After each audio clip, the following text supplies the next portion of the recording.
우리가 보통 마음챙김 호흡법 하면 떠오르는 이미지가 있잖아요. 아주 평화롭고 안전하고 또 마음을 차분하게 해주는 그런 거요.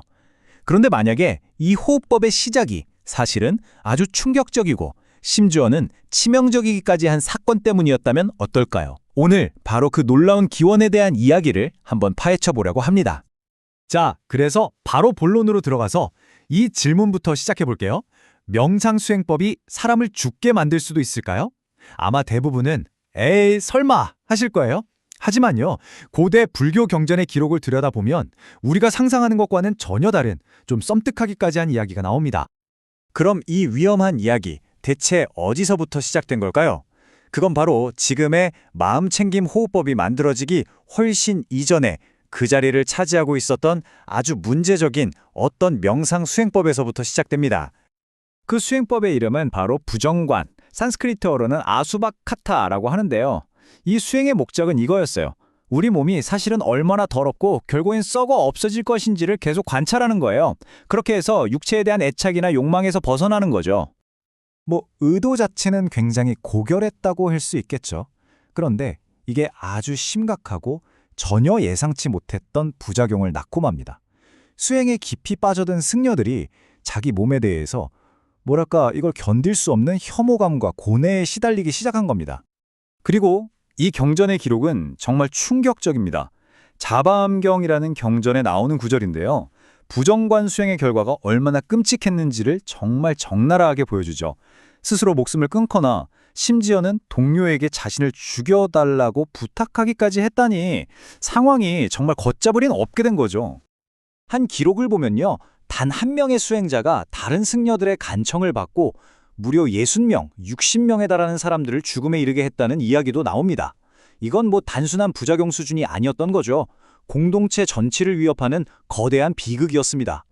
결국 붓다의 가장 가까운 제자였던 아난다가 이 심각한 상황을 붓다에게 보고하게 됩니다. 그는 승려 공동체가 말 그대로 줄어들고 있다, 소멸하고 있다면서 제발 다른 방법을 알려달라고 간절하게 부탁하게 이릅니다. 바로 이 끔찍한 비극 속에서 무언가 바뀌어야만 했습니다. 그리고 이 절체절명의 위기 상황이 오늘날 우리가 아는 마음챙김이라는 아주 혁신적인 대안을 탄생시키는 계기가 됩니다.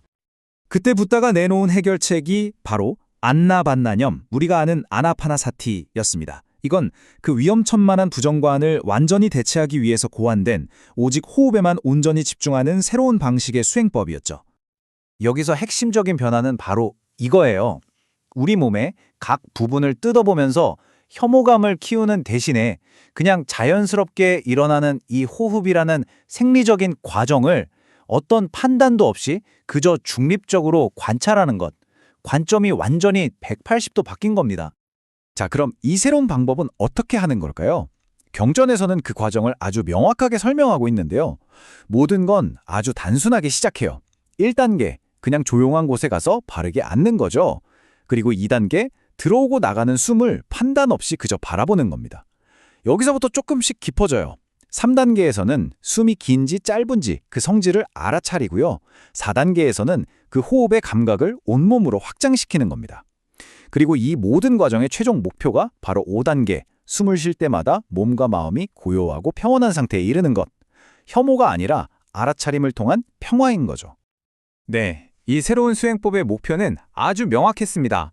자기 자신을 파괴하는 그런 혐오감의 위험 없이 오직 고요하고 안정된 마음을 통해서 깨달음으로 나아가는 안전한 길을 열어주는 것이었죠.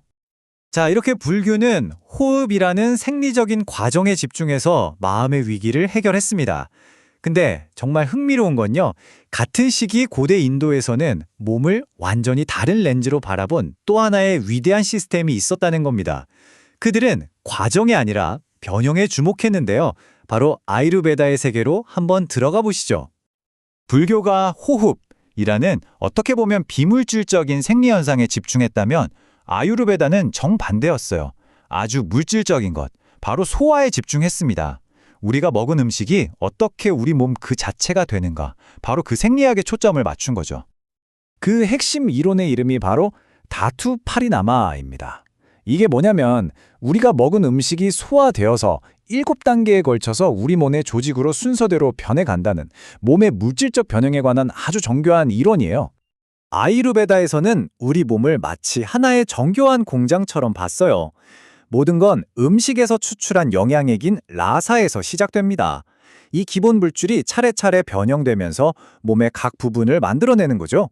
먼저 피가 되고 그 피가 근육으로, 이어서 지방, 뼈, 골수로 점점 더 단단하고 정교한 조직으로 변해갑니다. 그리고 마침내 그 모든 과정의 정수인 슈크라, 즉 생명의 본질인 생식 조직으로 완성되는 정말 놀라운 여정인 거죠. 그럼 이 변형 과정은 대체 어떻게 일어나는 걸까요? 아유르베다의 옛 학자들은 이걸 설명하기 위해 3가지 정말 기가 막힌 비유를 들었습니다. 첫 번째는 우유가 요구르트가 되는 비유예요. 하나의 조직이 다음 조직으로 완전히 그리고 되돌릴 수 없게 변한다는 생각이죠. 두 번째는 논에 물을 대는 비유인데요. 영양분이 수로를 따라서 흐르면서 순서대로 각 조직에 공급된다는 개념입니다. 그리고 마지막, 이건 제가 개인적으로 가장 좋아하는 비유인데 비둘기가 모이를 쪼는 것처럼 각 조직이 자신에게 필요한 영양분만 쏙쏙 골라서 흡수한다는 이론이에요. 우리 몸속에서 일어나는 복잡한 과정을 이렇게나 시적으로 상상했다니 정말 놀랍지 않나요? 자, 이렇게 우리는 내면을 탐구하는 2개의 위대한 길, 불교와 아유르베다를 따라 걸어와 봤습니다.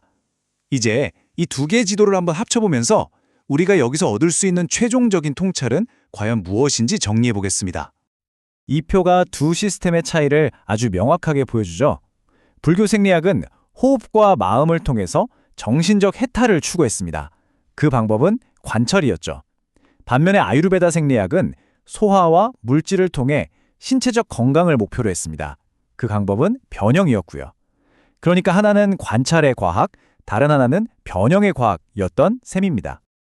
이 모든 이야기의 핵심을 딱 한 문장으로 요약하자면 바로 이겁니다. 한 길은 숨을 통해서 마음을 들여다봤고 다른 길은 음식을 통해서 몸을 이해하고자 했다는 것. 우리 내면을 탐구하는 2개의 위대한 지도라고 할 수 있겠죠. 이 고대의 이야기는 오늘에 사는 우리에게도 굉장히 중요한 질문 하나를 던집니다. 우리는 우리 자신의, 그러니까 우리의 몸과 마음을 바라볼 때 과연 혐오의 렌즈를 쓰고 있나요? 아니면 그저 있는 그대로를 바라보는 알아차림의 렌즈를 쓰고 있나요? 이 질문에 대한 답은 각자의 몫으로 한번 남겨두고 싶습니다.